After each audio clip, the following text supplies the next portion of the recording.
Hi guys, welcome back to another episode of Get Your Popcorn. Today we're going to be finishing up Gone with the Wind. I'm going to read the little disclaimer that I've been doing at the beginning of all our episodes relating to this. Gone with the Wind is a 1939 novel. The Wind is set in the antebellum South and the Reconstruction era. It is told from the point of view of the slave owners who long for a civilization that is gone with the wind. It is full of revisionist history and false narratives surrounding the atrocities committed by the white slave holders and the Confederacy. The movie, although far less racist than the book, is still something that cannot be excused. Although not blatantly stated in the film, it does make references to the Ku Klux Klan. It whitewashes them and downplays their atrocities and refers to them as just a political meeting. The white men and women in this film are framed as notable and with higher values, while the black characters are portrayed with harmful stereotypes and false narratives. I want to blatantly say I in no way share the values that the characters hold. Slavery, the damage done by the 13th Amendment, and the current issues involving police brutality and systemic racism for the black community must be acknowledged and addressed. I want to say explicitly that I support the black community with their continued efforts for equality. The struggle for the black community did not end with the Emancipation Declaration or the Civil Rights Act.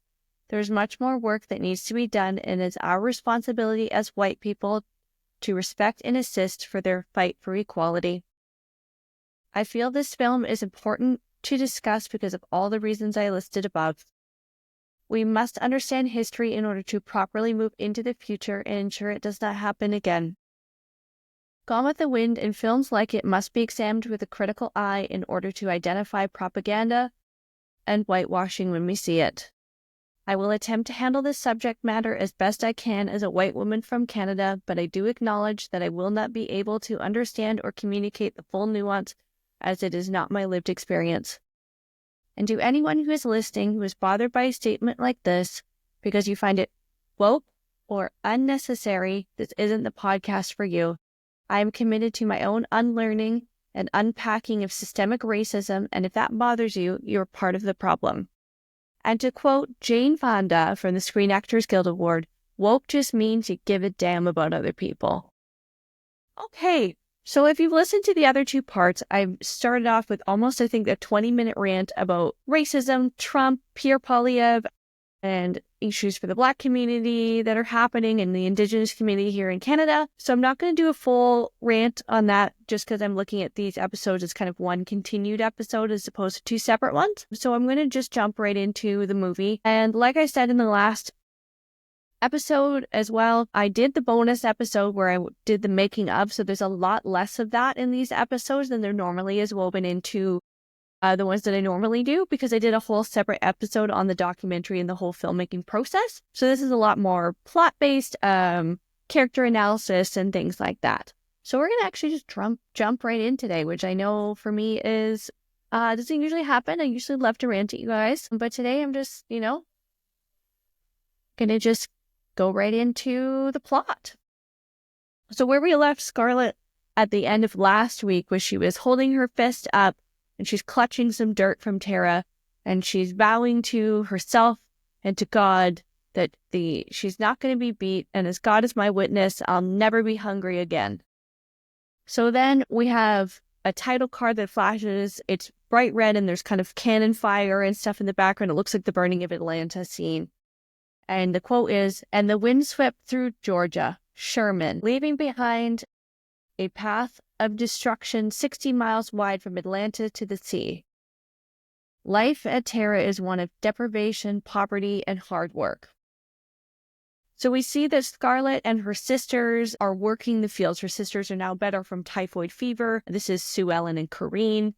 And Scarlett is the head of the household. Her father, Gerald, has sort of lost his mind in grief. So Scarlett's in charge of all the girls, and then Pork and Mammy and Prissy are all still following her command. They don't really get into this too much, but it sort of plays on this negative stereotype that the black people wanted to be with the white families, felt safe, like all that stuff. So Mammy and Pork and Prissy actually continue working for Scarlett the entire time. It is unclear whether or not they are paid I'm assuming not. So that's happening. So Scarlett's sisters in particular, they are the type of women that very much wanted to be married off and to have an easy, quiet life, and they do not have the same fight in them that their sister does. And Scarlett has sort of put her head down, and she's like, no, this is what we have to do to survive. We have to pick cotton. We have to sell it. We have to make the money. At this point, the Yankees have come through, and they burnt everything. They've stolen all their livestock or set them free, and so they're having to plant what they can in order to survive. Scarlett is talking to her sisters about this is what they have to do to keep Tara and keep a roof over their heads. And Sue Ellen says, I don't care about Tara. I hate Tara. And Scarlett winds up and smokes her right in the face and she says, don't ever tell me you hate Tara. It's like hating Pa and Ma. And so this is where we see a little callback to what Gerald said in the beginning. The love of the land will come to you. There's no escaping it if you're Irish. And so this is where Tara really starts to take hold in Scarlett a lot more after she's come back from the war, knowing that she craves this. This is her safe place for solace, the place that grounds her. So she's doing everything she can to keep Tara going. Melanie is very, very sick post-childbirth. They don't really get into it, and I think this is just because of the time period, maybe, why Melanie is so sick, whether or not she lost a lot of blood. They talk about her having a narrow pelvis in the book, so I don't know if maybe there's some retained placenta or some damage done to her actual bones. They don't really say, but Melanie's in bed and she's very weak. She wants to be able to help Scarlett because she feels like she owes Scarlett quite a debt because of all the work that Scarlett did to get her to Tara safely and to take care of her and Beau, her baby, but she's unable to. And in the book, it's not as much in the movie, the women of the county, other than there's one family called the Fontaine family who have kind of a older grandmother who keeps them quite grounded. But the other women have gone to places like Charleston and Savannah to live with family members that live there. The women in this society are soft. They've been babied their whole lives, and they don't understand how to function. They don't have their men. They don't know what to do, and they just don't have the gumption to keep going. And so they've gone off. So it's Scarlett, and she, out of sheer will, is going to get through this. So Scarlett returns to the house and she hears something and she sees a Yankee soldier coming up the driveway, but he's by himself, which means he's what was called a deserter. So he's left whatever his troop is. And so he's coming to come and rob what's left of the house. And so she goes to the top of the stairs and she grabs her gun and kind of holds it behind her back. And she watches the Yankee come into the house. And he starts kind of pilfering through her things and her mother's things. And he finds her mother's jewelry, her earrings that are left. He sees Scarlett and she's not saying anything. She's kind of just standing against the wall with a gun behind her back. And he doesn't know that. And in the book, there's a very big fear about all the women being raped. There's a lot of rape going on from the Yankee soldiers. It's really talked about. They're really scared of it. And so the Yankee soldier comes closer and closer, and he's got this kind of wild look in his eyes. And he comes closer, and Scarlett pulls the gun out from behind his back and hits him right in the face. And he goes back, stumbles down the stairs. The special effects makeup in this is not what it is now. It looks very fake. But this is 1939. And so he falls, he lands at the bottom of the stairs, and he's dead. Melanie comes out, and she's dragging Charles's sword. And she's very weak. She heard what was going on before the gunshot went off. And she looks at the body and looks at Scarlett and knows what's happened. And she says, I'm glad you shot him. And then she hears the girls and the father kind of yelling and Mammy all outside. And she quickly opens the window and she says, don't worry, your sister was cleaning a gun and it just went off. Like, it's all fine. And so they kind of walk away. And Scarlett looks at Melanie, and this is like one of the only times that she's quite impressed by Melanie. She says, oh, what a cool liar you are, Millie. And so they know that they have to deal with this body. The others can't know at all. Because essentially what's going to happen if this Yankee soldier is found, that they're going to be hanged, and anybody else that knows about it is going to be hanged. So they have to bury him. And so he's bleeding on the floor, and they have to drag him to the yard.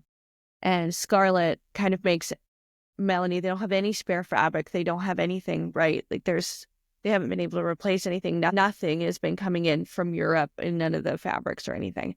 And so Scarlett gets Melanie's nightgown and puts it around his head so he stops bleeding out onto the floor. And they dig the grave and bury him in the yard. But before they bury him, they dig through his pockets and they find some money in his wallet. Pretty quickly after, it is 1865, and Gerald comes running in and announces that the war is over and that they have been defeated, that Leigh is surrendered. Scarlett is really excited, and she thinks, okay, we're going to have to double our crops of cotton because now the war is over, we'll be able to sell it. And there's nobody's going to be coming through and burning our cotton over and over again. Because this happens in the book. The Yankees come back and then they retake their livestock and re-burn their stuff. But this doesn't happen in the movie. But Scarlett just says, like, cotton prices were going to skyrocket now. And then we have another title card that says, home from their loss came the tattered cavaliers, grimly as they came hobbling back to the desolation that had once been the land of grace and plenty. And with them came another invader, more cruel and vicious than any they had fought, the carpetbagger. And so carpetbaggers were people from the north that moved down here in order to profit off rebuilding, reconstruction, and kind of the quote-unquote suffering of the Southerners. So they were very much looked down upon by the Southerners. They were referred to as scallywags and carpetbaggers. There's a few... I had to look up the differences. They lay it out pretty clearly in the book, but essentially they're all Northerners that are profiting from the Southerners, and they're suffering during the rebuilding. So Tara becomes a sort of a refugee camp, so to speak. Some of the soldiers stop through and they're hungry on their way to wherever it is they're going. And so they're stopping at Tara because there's food. And so the soldiers are marching through. Mammy is making them all scrub down with lye soap and sort of rinse themselves outside. She's boiling all their clothes to try and get rid of any dysentery, any lice, any bacteria. One of these men is Frank Kennedy, if you remember from the first part. That's Sue Ellen's beau. And he asks Scarlett for permission to marry Sue Ellen because Gerald is no longer in his right mind. And Scarlett basically says, oh my God, it's been years. You haven't asked her yet. And the soldiers are quite happy, getting to chat with the women and getting a hot meal and just sort of have this bit of reprieve from all the horrors they've seen over the last few years. And they're enjoying playing with Beau, the baby. And one day they're all sitting on the porch and Melanie looks up and she sees a soldier, and Scarlett says, another hungry mouth to feed. And Melanie looks up and she sort of like clutches at her neck, and she's realized it's Ashley. And she goes sprinting down the yard, like, all of the movies where you see, two people like holding their arms out and running and the camera goes back and forth, back and forth. That's from this movie that they're making fun of or basing it on. And Melanie and Ashley run into each other's arms and they hug and they kiss. And Mammy has to grab Scarlett by the arm because she wants to run too and remind her that that's Melanie's husband, not Scarlett's. And Scarlett just has this look of just desperate sadness and longing on her face.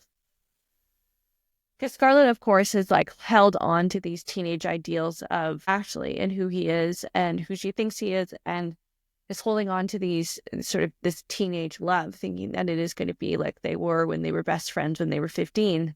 And it's not. They're in their 20s. They've now been at war, and they were never meant to be. It was just a teenage crush. But I think through her grief of her lost life and then all the distance, she's never let go of that. It sort of was this spark of hope within her that one day she'd be able to be with him. And Ashley sort of breadcrumbs her a bit, not as much in the movie, but in the book, he does drop these little things every year or two that he does care about her.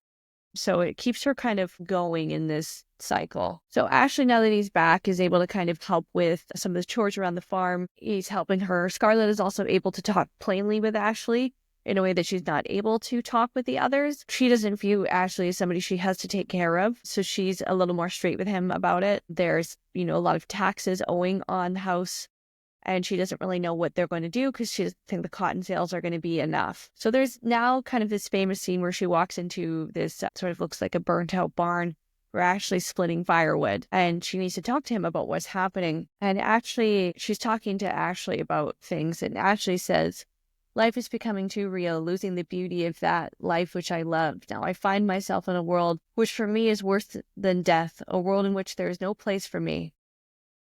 And Scarlett is she doesn't really understand this. Although she kind of looks back at the past and wishes things did not go the way they went, she's frustrated. Scarlett is a person that looks at reality and just keeps going. And Ashley has this, he doesn't know who he is anymore. He doesn't understand this world. He doesn't want to be a part of this kind of thing. He doesn't understand it. He's much more, he lives very in his head. And Scarlett doesn't. She's very grounded.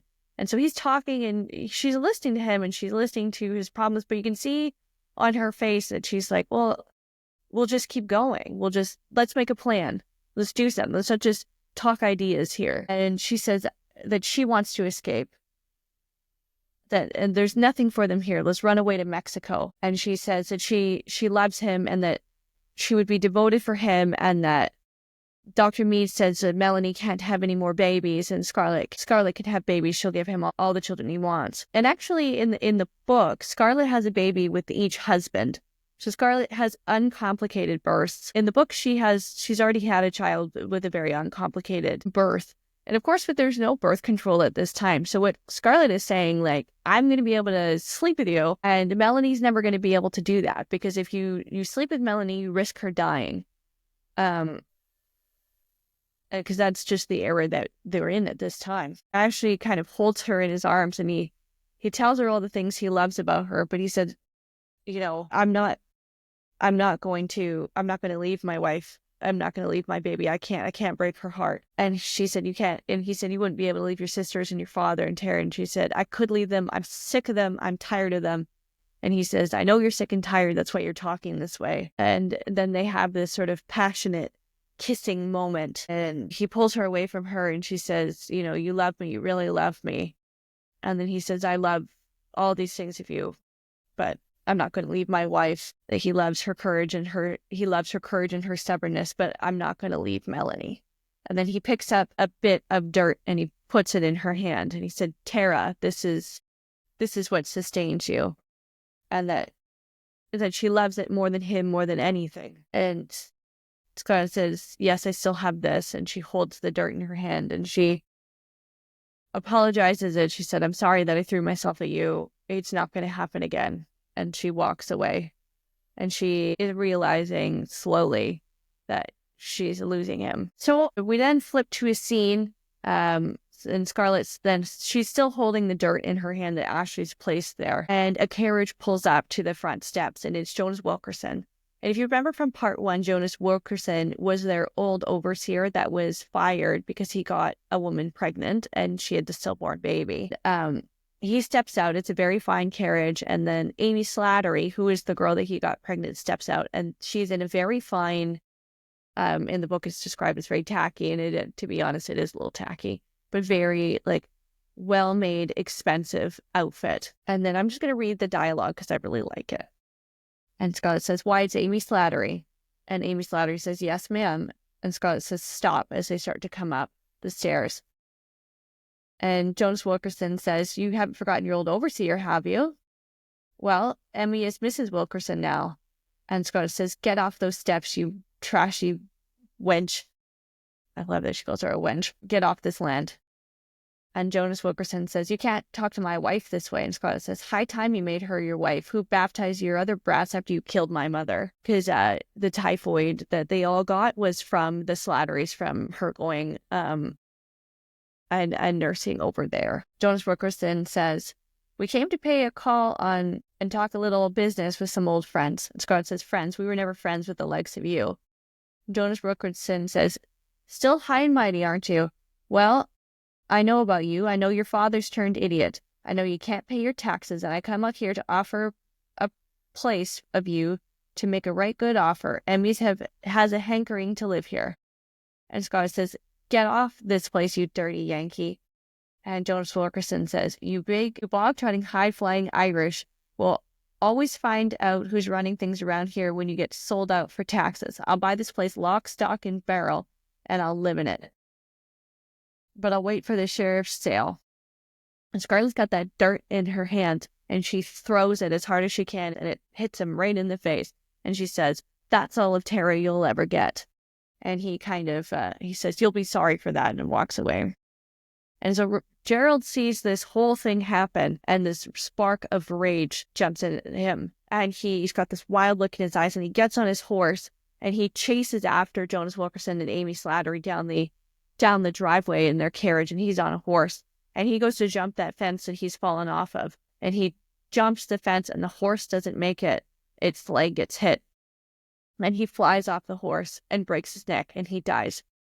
And then you see a shot of him, his grave, and he's buried next to Ellen. And in the book, he's actually buried next to their 3 stillborn sons, all named Gerald O'Hara. And so Scarlett is now in trouble because there's a $300 tax owing on Tara. And if she doesn't get it, then Jonas Wilkerson's going to buy it for dirt cheap. And so she sort of hatches a plan. She finds out that Rhett is in prison.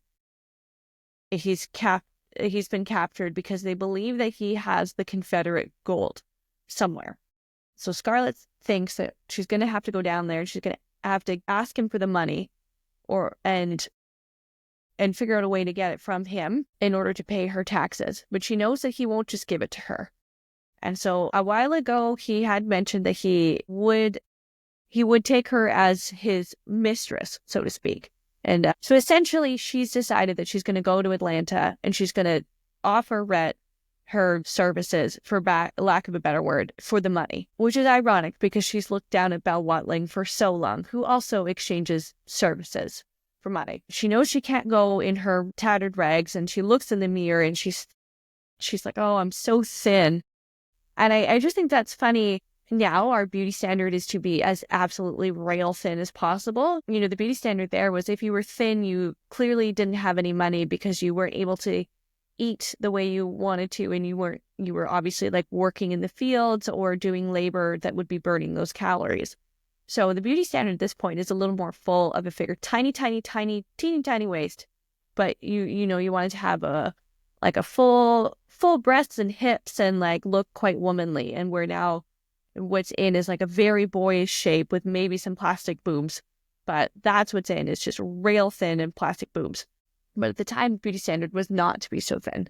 So Scarlett knows that she needs a beautiful dress. And so she's looking around the room and she rips down the velvet curtains. And Amy protests. She says, no, you're not doing that with Miss Ellen's, I can't remember, she calls them portieres or something.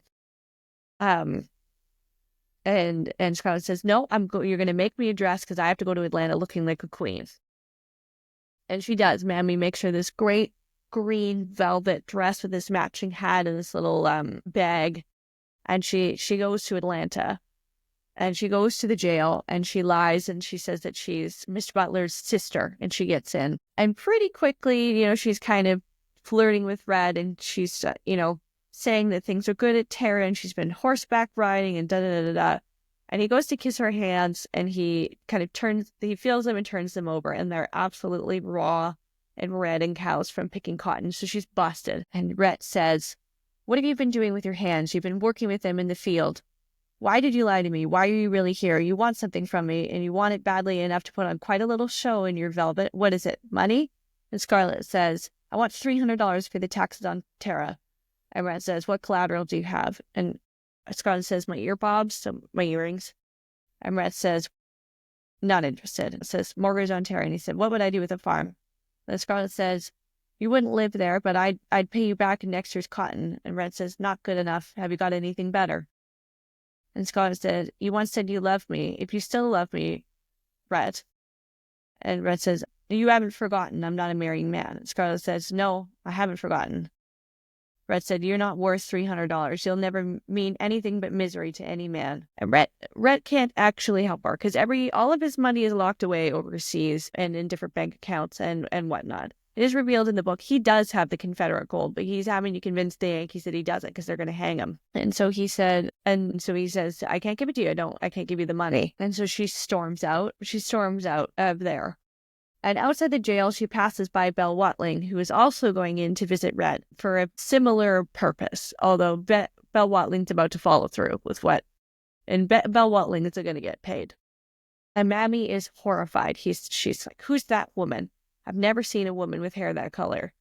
And she's like, do you know a dyed-haired woman? So I guess that's scandalous at the time. So I would have been quite the scandal, because I'm not a natural brunette. And you can hear men catcalling Scarlett as she's walking. They call her a Southern peach, walking with her mammy. They're catcalling her the Yankees, and like Scarlett and Mammy are talking about how the Yankees are trash. And you can hear the kind of iconic line in the background. There's a man talking to a bunch of black men, and he's offering them 40 acres and a mule, which if you watch the Super Bowl, you're aware of that was just referenced by Kendrick Lamar as one of the broken promises of the United States government to the black community. And they run into Frank Kennedy, Sue Ellen's beau, and it turns out that he is a bit of a general store and he's doing quite well for himself. And he's saving up, and then he wants to get married to Sue Ellen. And Scarlett realizes this is her chance. And she knows that if Sue Ellen marries Frank, Sue Ellen doesn't care about Tara, and she's going to let them sell. And so Sue Ellen is not going to help them. She's going to be purely selfish and just move on with her life. And Scarlett knows that she needs to strike. And so she starts laying it on pretty thick to Frank. And she says, I forgot my muff. Do you mind if I put my hands in your pocket? And then we flip to a scene of Scarlett writing up the $300 check, signing it Mrs. Scarlett Kennedy. So she's gone and married Frank. And Sue Ellen is screaming at her. And she's gone and married my Mr. Kennedy. She's so upset. And ladies, if a man leaves you for another woman, he was never your man to begin with. A man is never stolen. He goes willingly. Those men, say with me, trash. We are not sad. We're not sad when those men go. What do? We listen to some good music. May I suggest Cher? Cher's always good. Some good pump-up music. We can try and maybe lose those 10 pounds we've been thinking about. Try a new hair color. Maybe go traveling. We're going to eat, pray, love out of this. We're not going to be sad. Sue Ellen doesn't choose that route. She chooses to be better forever and longing for a man who cheated on her. We're not going to be that way, ladies. We are not 18th century women. We are 21st century women who listen to Beyonce and move the fuck on. Anyway. So then Scarlett's in the parlor as Sue Ellen's like screaming and crying, and Ashley feels terrible. And he said, I shouldn't have let you go. I didn't know that you were going to basically sell yourself for the money. I should have been able to help. And Ashley feels awful. And then he tells her the news that he's gotten a job at a bank in New York, and Melanie and him are going to move. And Scarlett can't bear this. She says, no, you have to come. You have to help me run my store. She said, I'm going to buy lumber mills. I need somebody to run it. And you have to run it. I'll give you a job. And she begs and he pleads. And he says, no, like, I don't want this. And Ashley is very much tied to, like, he's gone and visited there. He wants to be in New York. He wants to be around these big ideas, these museums, these libraries. This is more talked about in the book. But he wants more of a intellectual life, which the South can't offer him anymore. His aristocracy is gone. And Scarlett kind of throws this pretend temper tantrum where she kind of cries like this, and then she like looks up, whatever, like a little 3-year-old. And Melanie comes in and she explains that Ashley's hateful and he's refusing. And Melanie says, no, like, we're going to go with Scarlett because I could have died and Beau would have died if it wasn't for Scarlett. We have to repay her. And Ashley basically says, well, I can't find both of you, so I guess we're going. So Scarlett buys a mill and Ashley runs it. And Scarlett uses convict labor instead of, I'm going to put it in air quotations here, this is not my quote, free darkies, because there's a lot of discussion about how they're lazy, which is not great. Not a great message. And the convicts, they're able to starve and whip them into doing the labor for free. And this is part of the issue with, the issue with prisons and stuff at this time is essentially, it is not essentially, it is she's still using slave labor in order to get these mills done. In the book, they really go into how horrible these guys are treated and how much they're starved and everything. And so Ashley said, he's like, I can't do this. This is unacceptable. Like, this is awful the way they're being treated. And Scarlett rightfully points out that he had slaves. So, a 6 of one, half a dozen of the other. And so he perpetuates this stereotype that, well, we didn't treat them like that and da da da da. And it's like, well, maybe that was, you're still demanding work of people and not paying them anything and making them live in squalor. So Ashley's argument carries no water for me. And it carries no water for Scarlett either. She's like, your pious airs basically about this are stupid. And Frank is also horrified because Scarlett is not acting like the other wives. Scarlett doesn't wait home for him and have dinner and knit and keep the house. Scarlett doesn't want any of that. Scarlett is not going to be quiet. She's not going to follow suit. She's not going to have these, she's not going to be beaten. She's not going to be hungry again. She's made this promise to herself and has this strong conviction. And she knows that Frank isn't a good businessman, but she's a good businesswoman. And she's gonna keep them afloat. She's gonna make them money. And so Scarlett sort of demands him to get the money that the people of Atlanta owe him, because he's been sort of letting people buy stuff on credit. And she says, none of that. And he says, these people, like, they're keeping their honor and they're keeping their kindness. And Scarlett doesn't care. She's like, I'm not doing that. I'm going to make it. They can starve. I'm not going to. And she basically says she doesn't care what people think of her. She said, I'm going to make friends with the Yankees and the carpetbaggers, and I'm going to beat them at their own game. And so Scarlett now hangs a sign of Wilkes and Kennedy above her store. And Melanie really disapproves of her doing business with the Yankees. And she said, you're doing business with the same people that robbed us and tortured us. And Scarlett doesn't care. And she's over this charity thing. And she hangs a little sign over the door that says, the war is over, don't ask for credit. And the whole town is gossiping. Mrs. Merriweather and Mrs. Meade are horrified, and everybody disapproves of the way she conducts herself. They call her a traitor, and they're absolutely scandalized. But Scarlett doesn't care. Scarlett's going to get through this, and she's going to make her money, and she's not going to lay down and roll over like the other Southerners. She's not going to be beaten. So Rhett comes and pays her a little visit at the store, and he says, if you just waited just a little bit of time, I would have given you that money, because he got out of jail. And he says to her, I'm going to read out some of the dialogue, because I just love Rhett's dialogue. Tell me, Scarlett, do you never shrink away from marrying men you don't love? And he sort of notices that it's Ashley and her's business. He says, you still believe you're the belle of the county, don't you? That you're the cutest little trick in shoe leather, and that every man is dying of love for you. And Scarlett brushes him off. She's really angry, and she's really busy. And she said she has to go to the mill, and she's going to drive her carriage through Shantytown. And he's upset. He said, you can't do that. You can't go by yourself. It's dangerous. And she said, don't worry about me. I can shoot straight as long as I don't have to shoot too far. And she drives away in her buggy. And Rhett kind of laughs, and he says, what a woman. Like, Rhett really sees Scarlett for exactly who she is. And he loves it. Like, he loves that about her, that she has like strong conviction, and that she isn't going to be beaten, and she doesn't give a flying fuck. Like, they're both scandalous. They're both have terrible reputations, and he loves that little spark in her that the other women don't have. Scarlett isn't soft, and she doesn't want to be, and he loves that. Scarlett's driving through Shantytown, and she is attacked by, in the movie, one black man and one white man, and they're horribly described in the book. There's a lot of comparisons to apes when describing the black characters, and it's horrific and can't be excused. So Scarlett, there's a bit of a battle, and Scarlett is knocked unconscious during the struggle, and it's implied that he's going to rape her.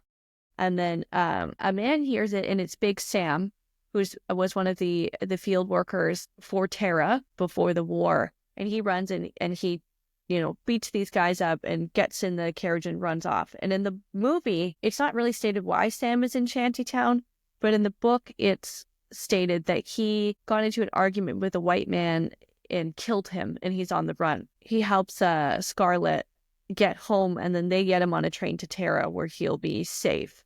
But that's not stated in the movie. I'm just giving you a little background information. So then we flip to a scene, and Scarlett is devastated. She's at Melanie's house, and they're having like a sewing group, and all the men have gone off to a political meeting, and that's what they've told her. And Scarlett's really frustrated at this whole thing, and she's upset with Frank that he isn't there to comfort her when this has happened, and she's complaining about it to all the women, and all the women know what's happening. And India Wilkes, Ashley's sister, who has hated her for a very long time, because that was who Charles was supposed to marry, and she knows that she married Charles just to make Ashley jealous. snaps at Scarlett and says, it's your fault no matter what happens tonight. And Scarlett doesn't know what's going on. And they explain to her, the men have gone out to get revenge on what happened to you today. They've all gone out. Ashley, Frank, all of them. Dr. Mead, they've all gone out. And so this is not blatantly stated in the movie. They deleted it because they were trying to soften some of the racist elements of the book for the movie, as per David Selznick, the producer's request, because of how he was feeling about the turning tides of how Jewish people were being treated. The propaganda and the treatment of the Jewish people in Europe at this time by the Nazis and the Germans during the beginning of World War II. But nonetheless, it is implied that it is the Ku Klux Klan, and the Klan is seen as this noble group of men who are trying to defend the old guard and the Southern ideals, and they're seen as heroes. And this is in no way okay. At all. Even remotely, I'm not going to defend it at all. This is horrible. Any painting of the Ku Klux Klan in any positive light is horrific. It's horrific. This is a horrible stain on the fabric of American history. It's awful. We're still seeing the repercussions of that today. It's horrific.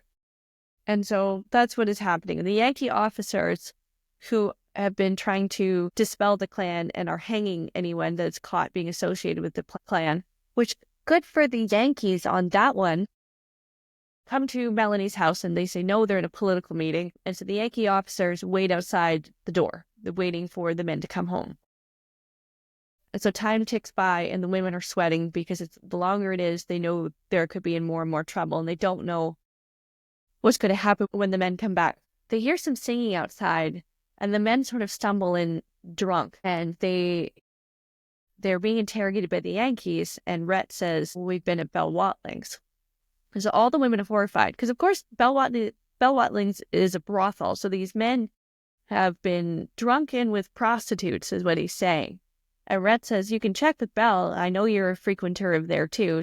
So basically calling him out in his entire troop, being like, yeah, this guy likes hookers. And so the Yankee officer is embarrassed and walks away. And the second that the Yankees are out of the door, they, disclose Ashley, and Ashley's been shot, and they aren't drunk and they didn't go to Belle's. This was all a cover. And so they get Ashley in the bed, and Dr. Mead starts working to pick out the bullet and stitch him up. And Scarlett is, crying by his bedside. And Rhett says, don't you want to know what happened to your own husband? And she looks up. She's like, well, where is Frank? And he says, on Decatur Road, shot through the head. And so Frank is dead. So then we flip to the scene. Scarlett's back in mourning. Frank has died. She's been drinking quite heavily. And Rhett comes for a visit. And he's talking to her about it. And she has this sort of moment of guilt and remorse for what's happened. She feels guilty. She said, I'm afraid I'm going to go to hell. And she's, she knows that it's her responsibility, that Frank has died, that if she hadn't gone out, she hadn't have done this, and that he was supposed to marry Sue Ellen, and none of this would have ever happened. And Rhett says, dry your tears, dry your eyes. If you had to do it over again, you'd do no different.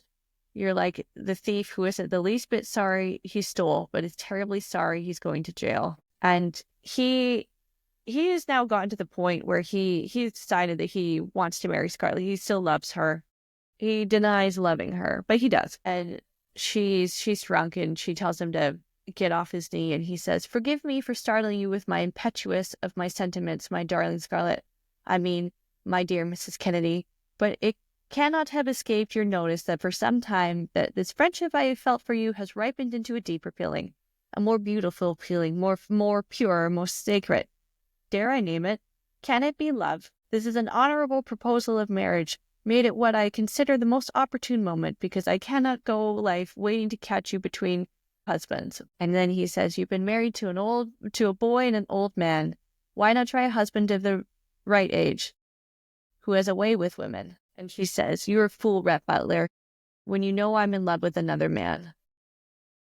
And he kind of takes her in his arms and he says, say yes. And he kind of shakes her a little bit. And she says, he says, is the real reason you're marrying me for my money? And she says, well, money does help, of course. And I am fond of you.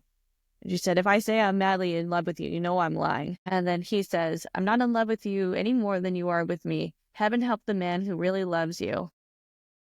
And this isn't true. Rhett adores her and loves her and has since the moment he laid eyes on her at 12 Oaks. And so Scarlett says, I want a great big house and a great big diamond, and I want everybody to be pea green with envy. Anybody who's ever laughed at me or made fun of me or talked badly about me. And I kind of have that similar sentiment when I've been bullied or whatever. They say forgive and forget. But I don't know if I necessarily believe that all the time. Like, if you were mean to me in grade 2, I still don't like you. When you judged me in high school, I still don't like you. Ever made fun of me for my acne or my small boobs? I still harbor a little bit of hate. And I feel like that's fine if you're a shitty person. So I do feel that way. I side with Scarlett a little bit on that sentiment. I want everybody who was mean to be pea green with envy. So they get married and they have this great over-the-top honeymoon in New Orleans. And Scarlett is eating all these foods. She's eating like she's never eaten before, and she loves the dancers. But in the middle of the night, she has these night terrors of the war. And Rhett picks her up in the middle of the night, almost like a child, to try and comfort her. And she says that she needs to go to Tara. So he takes her to Tara, and he promises to rebuild it to this pre-war splendor. And Sue Ellen is so upset with her, and she, says she's had 3 husbands, and I'm going to be an old maid, and she doesn't care that Scarlett's doing this for Tara. She accuses her of being hateful. And then Mammy, Pork, and Prissy come to Atlanta to work for Scarlett in the house. And pretty soon, Scarlett falls pregnant, and we flip to a scene where she has had her baby. And Mammy apologizes to Rhett when she tells him that Scarlett's given birth to a baby girl.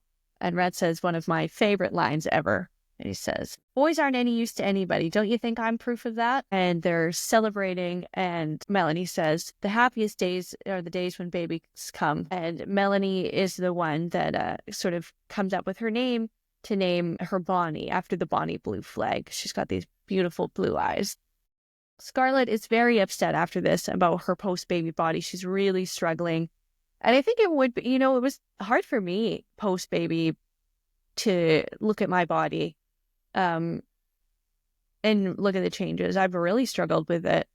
And I don't live in a time where everything of my own value is the way I look like it is for these women at this time.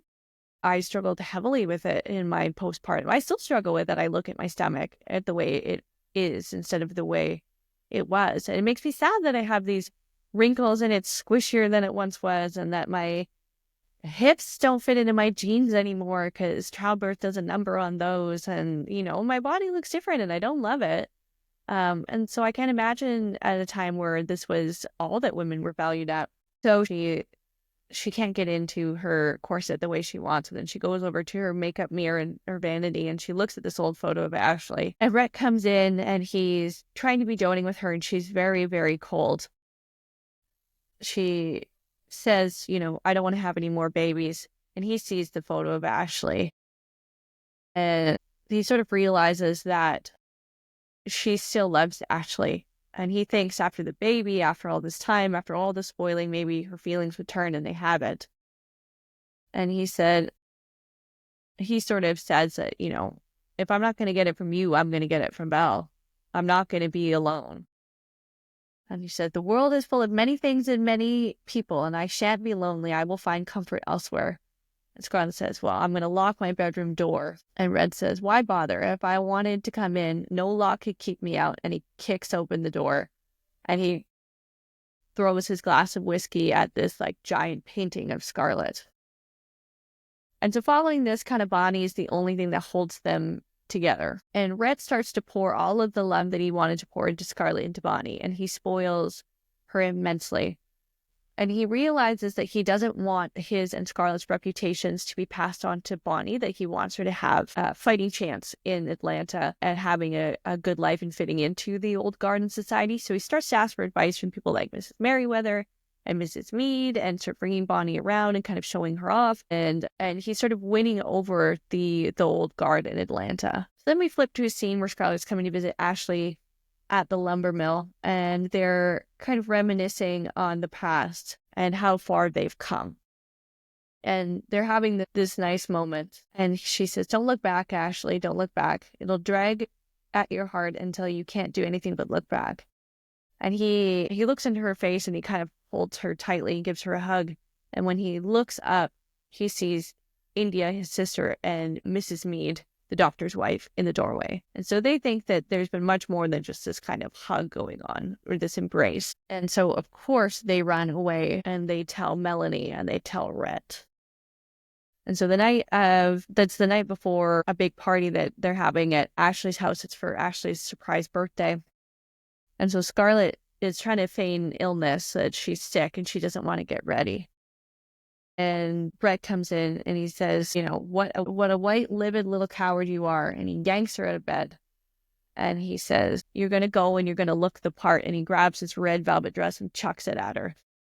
And said, you're going to look your part tonight. And she's in this like very iconic red velvet dress. And she looks exactly what you expect like the other woman to look like. Just in red and she just looks sexy, like her boobs are out, like she looks great. But of course that's not how you want to show up after you've been accused of adultery. And so he gets with her to the door and then he said, you're on your own. And she has to walk into the birthday and they're in the middle of singing and they all stop singing. And Melanie walks up to her and Scarlett is very unsure what's going to happen next. And Melanie tells her that India isn't here and that she would like Scarlett to help receive her guests. And it's talked about in the book that Melanie and India actually stop speaking entirely. She accuses India of being a liar and misinterpreting what Scarlett did, and that she won't let India speak badly of Scarlett. And so she comes home from the party. And then in the middle of that night, she comes down the stairs to drink. She's been drinking secretly. And Rhett is already down there and he's completely drunk. And Rhett is sort of angry and upset and kind of ranting about Ashley. And he says, of course, the comic figure in all of this is the long-suffering Mr. Wilkes. Mr. Wilkes, who can't be mentally faithful to his wife, but won't be unfaithful to her technically. Why doesn't he make up his mind? And he's getting very upset. So he puts his hands on either side of her head and he says that I'm going to remove Ashley from your mind. He said, observe my hands, my dear. I could tear you to pieces with them. And I'd do it if it would take Ashley out of your mind forever, but it wouldn't. So I'll remove him from your mind forever this way. I'll put my hands so, one on each side of your head, and I'll smash your skull between them like a walnut to block him out. And she said, I'm not concerned. You'll never corner me, Rhett Butler, or frighten me. You lived in dirt so long you can't understand anything else, and you're just jealous of something you can't understand. And Rhett says, jealous am I? Yes, I suppose I am. Even though I know you've been faithful to me all along. How do I know? Because I know Ashley Wilkes and he's an honorable breed. They're gentlemen. That's more than I can say for you or me. We're not gentlemen. We have no honor, have we? So this is when he grabs her and kisses her and she's trying to get away from him and she's hitting out at him and he's just too physically strong and he overpowers her. And he picks her up and he said, this is one night you're not going to lock me out. And it's implied that he rapes her. It's outright stated in the book, but in the movie it's just implied. So Scarlett wakes up singing away, very happy about what happened. So that's problematic. That's not how women feel after that. Not great. So she thinks that Rhett is going to be feeling the same way, and she meets with him and he's ice cold. And he said, I'm sorry about my conduct last night. And he takes Bonnie to England with him. He leaves. And she's devastated. She said, you can't take my child. And he said, well, I'm going. And he takes Bonnie to England. And Scarlett then discovers while he's away that she's pregnant. And while Rhett is away with Bonnie, Bonnie begins to have night terrors when the lights get turned out. She's terrified of the dark. And she wakes up one night and she's had this night terror and she wants to go home to see her mom. And so Rhett says, okay, I'll take you home. And so he takes her home, and Scarlett is so excited to see them. She's excited to tell Rhett that she's pregnant. She kind of thinks she's starting to develop these feelings. She's starting to fall in love with Rhett. It's kind of too late for Rhett at this point. He's so hurt from so many years of being pushed away for Ashley. And, he comes up to the top of the stairs and she says, I'm pregnant. Or she says, I don't remember how she says it. I didn't write this quote down, but he asked kind of jokes and says like, well, who's the father? And she said, you know, it's you. And he said, cheer up, maybe you'll have a miscarriage. And she's so upset because she's had this feeling of excitement to tell him and she's missed him terribly. And she winds up to hit him and he kind of ducks and she follows through with the movement, and she falls down the stairs, and she has a miscarriage. And she almost dies. At this point, it's not really, I'm not really sure how far along she is, but, at this point, depending on how far along she would have been, she would have needed to have like a medical abortion in order to be safe. They would have had to take out what was remaining of the fetus and the placenta and stuff, or she could get an infection and she could die. So I'm not sure if that's what's happened here, but she gets such a high fever that she's delirious. So I'm assuming it's some sort of post-miscarriage infection that she has, and she almost dies. And Rhett feels absolutely terrible. And he's crying and he's worried she's going to die and it's his fault. And he confesses, he says, I wanted to hurt her because she's hurt me so badly. I wanted to, and I did. If only she'd forgive me and forget this didn't happen. And Melanie suggests that that it'll be okay, and then maybe they try for another child. And she sort of confesses that she's trying for another child. She wants to have another baby. Scarlett then recovers, and they sort of have this bit of reconciliation. And she says, I've always loved you, but I've never given it a chance. And then she says, sort of suggests that maybe she should sell the mills to Ashley, and they could be together. And as this is happening, Bonnie's playing in the background. She's got this little pony that she's been jumping, and sort of side storyline that she's been doing. And she's been recently taught to do side saddle because it's more ladylike, but it's also much more dangerous because you don't have the grip. And, Rhett tells her not to jump the high bar, but she doesn't listen. And Scarlett's looking at it and she's like, oh, her temper's just like paw. And it all comes flooding back as Bonnie's about to jump over this thing, just like Gerald.